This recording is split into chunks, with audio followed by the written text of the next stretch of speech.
Well, welcome to the 700 Club. Leave Ukraine. That's the message our State Department is sending to Americans, any American living in Ukraine. President Biden is also considering deploying United States forces to Eastern Europe to deter a possible Russian invasion. Well, the president continues the high-stakes game of diplomacy. Meanwhile, the United States is helping to shore up Ukraine's defenses in case the talks fail. CBN's Brody Carter brings us the latest on this escalating crisis. With growing fears that a Russian invasion is imminent, the U.S. State Department is telling the families of U.S. diplomats in Ukraine to leave the country. This as the Biden administration weighs sending U.S. forces to our NATO allies in the region. If a single additional Russian force goes into Ukraine in an aggressive way, as I said, that would trigger a swift, a severe, and a united response from us. More than 100,000 Russian troops are believed to be along the Ukraine-Russia border, including to its neighbor to the north, Belarus. The British government now claiming it has intelligence that Russia is plotting to install a pro-Russian leader in Ukraine. The UK says several former Ukrainian politicians have been recruited for the measure. Russia calls it nonsense and disinformation. It is certainly possible that the diplomacy that Russia is engaged in is simply going through the motions, and it won't affect their ultimate decision about whether to invade or in some other way intervene or not in Ukraine.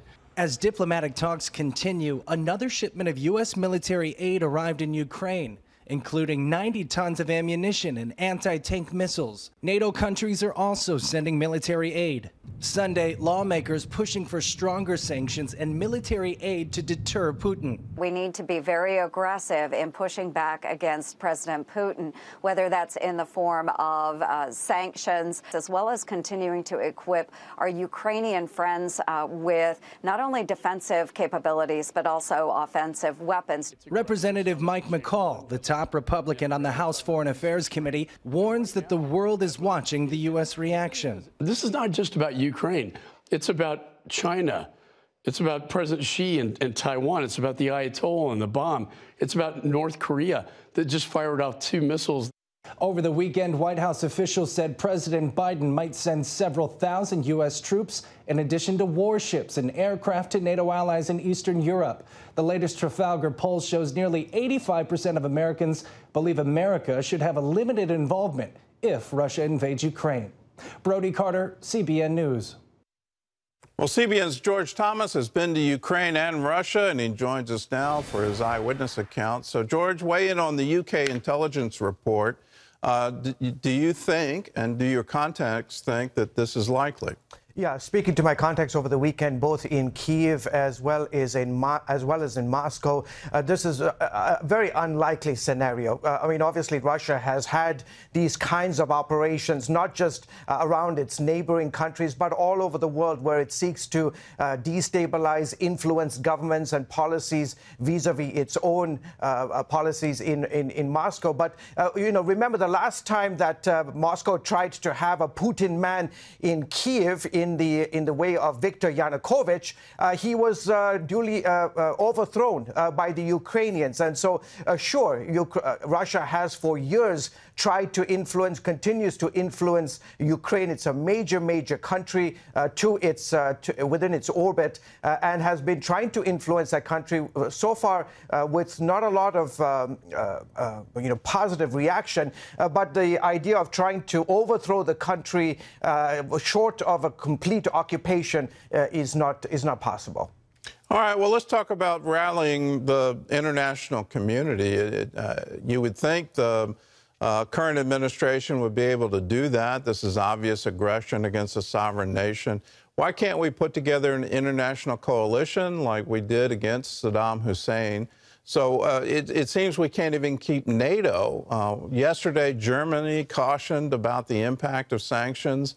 We can't seem to form an international coalition against this. Yeah, partly because Ukraine is not a member of NATO, even though they made this written deal 30-plus years ago that the United States, Great Britain and Russia, in essence, signed an agreement saying that if Ukraine would hand over its massive nuclear weapons stockpile, that the United States, along with NATO, would come to its rescue in any military invasion or incursion into the country. What we saw back in 2014 when the Russians walked into Luhansk as well as into in the Donbass region, the United States as well as NATO did nothing. The big issue here is that, and really President Biden alluded to this last week during his press conference, that NATO is not on the same page when it comes to responding to Russia, primarily because Russia, the European Union, gets about 40%, Gordon, you know this very well, gets about 40% of its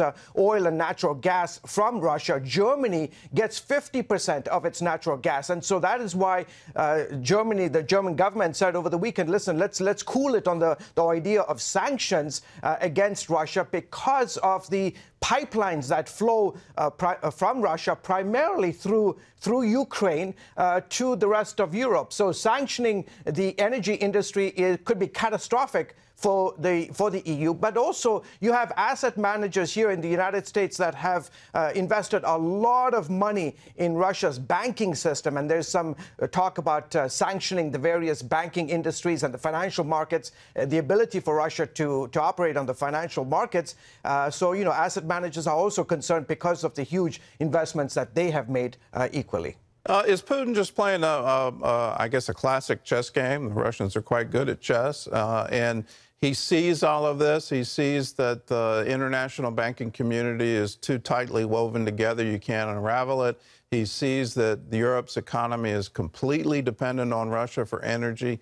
And so is that emboldening him to act right now? Absolutely, Gordon. And you see the evidence of this back in 2004 when Russia invaded Georgia, when it invaded the eastern part of Ukraine and then subsequently took Crimea. So clearly they know that NATO as well as the United States, there's so much in terms of the financial, the web that is connected with Europe as well as with Russia. But as speaking to my sources in Ukraine, especially in the eastern part of the country, they said to me this weekend, please let the United States know that this is not really about sanctions. This is not about energy and about access to the financial markets. This is about freedom. And what he said to me, and this is, mind you, this is a pastor who has over the last 8 years living in the Donbass region, has, along with members of his church and his children, they have been digging trenches for the last 8 years in this part of eastern Ukraine, ready for any potential invasion, further invasion, incursion into the eastern part of the country. And he said to me this weekend, he said, George, remind the Americans that this is ultimately about freedom. Why? Because since the fall of the Soviet Union, Ukraine has blossomed. It has been a stability of democracy, religious freedom, economic freedom, political freedom. And right next door is quite the opposite. It is ruled by an authoritarian dictator who realizes that the images he sees coming out of Ukraine, of a free, democratic Ukraine, is a threat to his own authoritarian regime. And the Russians are yearning, he says, for the same kind of freedom that the Ukrainians enjoy. And incidentally, Vladimir Putin, back in June of 2021, he sent a letter to every single member of the Russian armed forces. And he said to them, he said that he saw this as Russia, in essence, Russia and Ukraine are not two separate nations. He sees a wall that has emerged in recent years between Russia and Ukraine, between parts of the same historical and spiritual space. And he says it is a common calamity and a tragedy. As you know, Gordon, this for Russia, Ukraine is a heartbeat for the greater aspirations of Russia. All right. Well, George, thanks for the insight. Thanks for joining us. It looks like we're going to turn into standing on the sidelines in this. Russia has absolute military authority over the air, and so whatever invasion or war, it'll be over fairly quickly. But then it turns into a guerrilla war.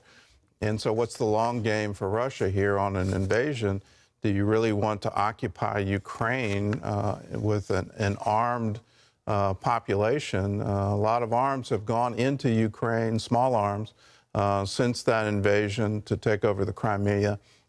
They're not going to have an easy time on a long-term occupation.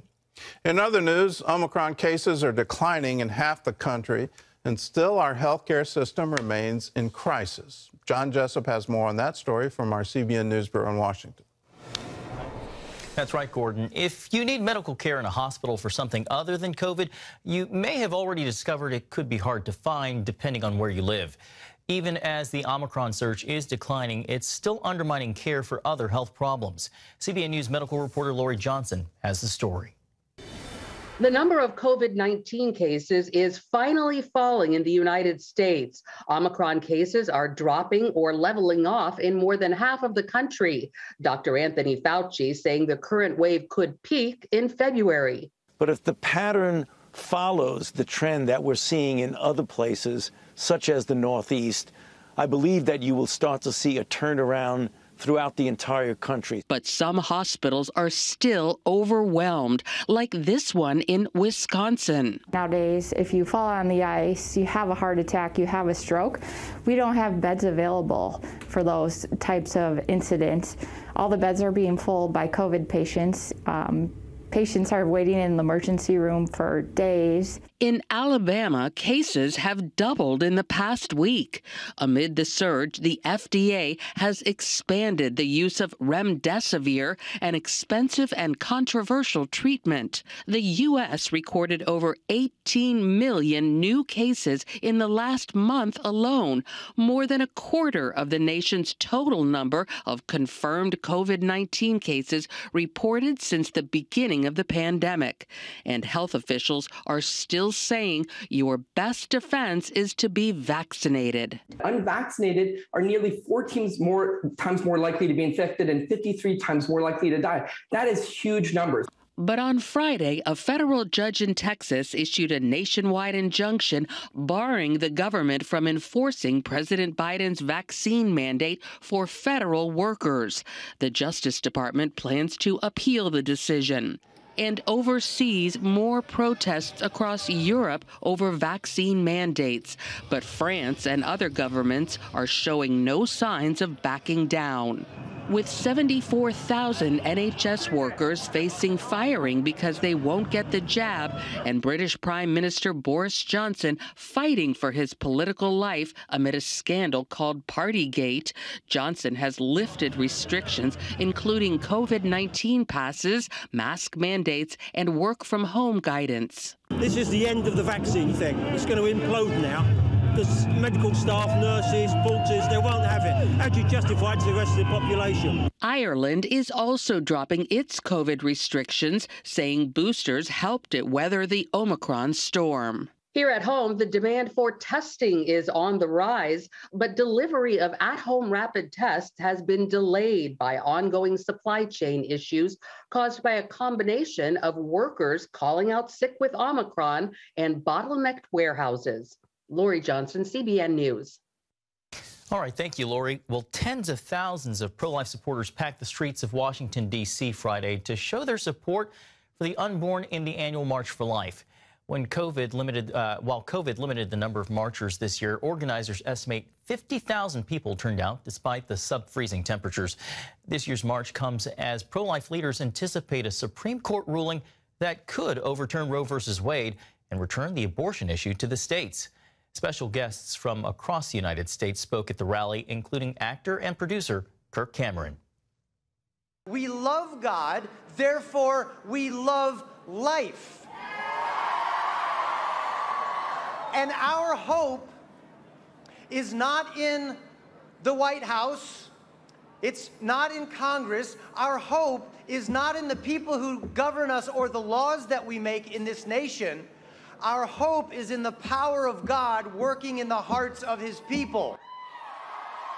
March for Life President Jeannie Mancini told the crowd she's hoping and praying this year will see a historic change for life in America. And Gordon, that Supreme Court ruling expected sometime around June. And we all look forward to that. But in the meantime, let's ask God for a culture that celebrates life. When you ask him and you say, can we love our children? Can we love expectant mothers? And can we create an atmosphere where we reward them and say, yes, thank you for believing in the future. Thank you for believing in the next generation. Wouldn't that be wonderful? And there's no law against that. There's no Supreme Court ruling against that. Let's strive for that culture where we can love. The Bible says there's no law against that. So let's believe that and ask him for relief.